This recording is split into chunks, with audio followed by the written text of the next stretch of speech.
الحمد لأهله والصلاة على أهلها أما بعد. قال النبي صلى الله عليه وسلم إن الربا وإن كثر فإن عاقبته تصير إلى قل. رواه أحمد. د نبی کریم صلی الله علیه وسلم فرمان دی بشکه په سود سره حاصل سوی مال چې هر څومره وي خو آخر کار به هغه برته راکمیږي. محترمو عزتمنو، د سود خور سره د سود کولو والا سره صرف دا نه چې د الله او دغه د پیغمبر صلی الله علیه وسلم سره اعلان جنگ دی، بحرب من الله ورسوله، د الله او دغه د پیغمبر صلی الله علیه وسلم سره اعلان جنگ. خو دغه مال چې د سر په سترګو هر څومره ډیر سوی لیکن هغه برته راکوي، ځکه الله فرمایي یمحق الله الربا ويربي الصدقات، سود پیسې کموي زکات زیات. دا د سر په سترګو چې موږ ورته ګورو دا د سود پیسې چې زیاتیږي، یعنی هغه خو د ګټې پراخي، د آخر کار برته ډوالیان. نبی علیه الصلاة وسلام د نن څخه تقریبا 1400 کاله مخکې د ارشاد فرمایلی دی چې هر څو ډېرې سي آخر کار به راکمیږي.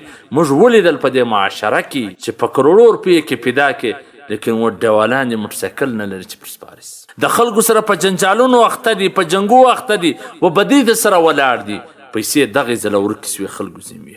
مفسرین وایي دغه په ظاهره چې دا پیسې ډېرېږي دا داسې دی لکه یو انسان چې پړسېږي، هغه پړسوب ته هېڅوک چاغول نه وایي، که هسې پړسوب ختم شو برته به کمزور. نو د سود کولو څومره تاوانونه دي. یو خو د الله او دغه د پیغمبر صلی الله علیه وسلم سره اعلان جنگ، د سود اخیستل سوي پیسې په توبه باندې هم نه معافیږي چې برته دې هغه ته ورسولې نه. څومره تاوانونه. نو چې هر څوک په هر شکل سودي معاملې کوي، که کوټۍ والا دي، که صرافیان دي، که بیپاریان دي، په رنګارنګ طریقو د سود کاروبارونه راوتلي دي. څوک د موټرانو اسکیم راوباسي، څوک موټرسایکلانو اسکیم راوباسي، څوک بیپاریان پیشکي د ګاډیانو والا څخه اخلي چې پیشکي ورنه کېدی لوډ نه درکوي، څوک صرافیان ډالر په پور ګران خرڅوي، یا هغه ته 10 لک روپۍ جمع سي بیا 20 لک روپۍ ځینه وباسي. کاروبارونه پکې، یعنی هر هغه پور چې ته ګټه په راکش کې هغه سود دی.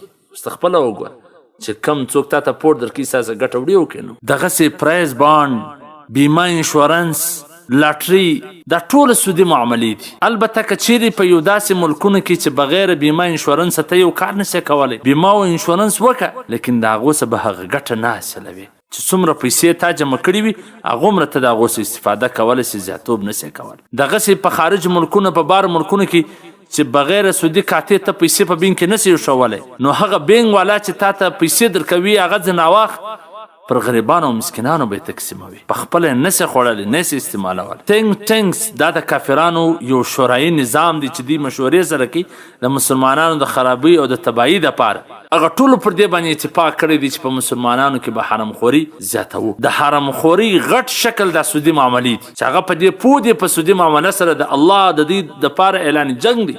نو چې د چا سره الله اعلان جنگ کړی، کافران په دې پوه دي چې بیا زموږ د جنگ ضرورت نشته، بس د الله سره اعلان جنگ. نو ځکه دا ټول خلک په سودي معاملو باندې اخته کړي. په کار دا د عزتمنو چې د سودي معاملې څخه ځان وساتي. په کروړونه په لکونه پیدا کې، لیکن اوس ډیوالیان دي. په کورزنګانو کې سپرېدل، لیکن اوس موټرسایکل وس هم نه لري. ټوله په بدیو، په دشمنیو، په جنجالو سره اخته دي. خسرت دنیا والآخره، دنیا هم خراب، آخرت هم خراب. والسلام. قدرمنو اوریدونکو، تاسو د محترم مولوي عبدالرحمن صمیم صاحب و سهارنی نبوي حدیث ته غوږ واست.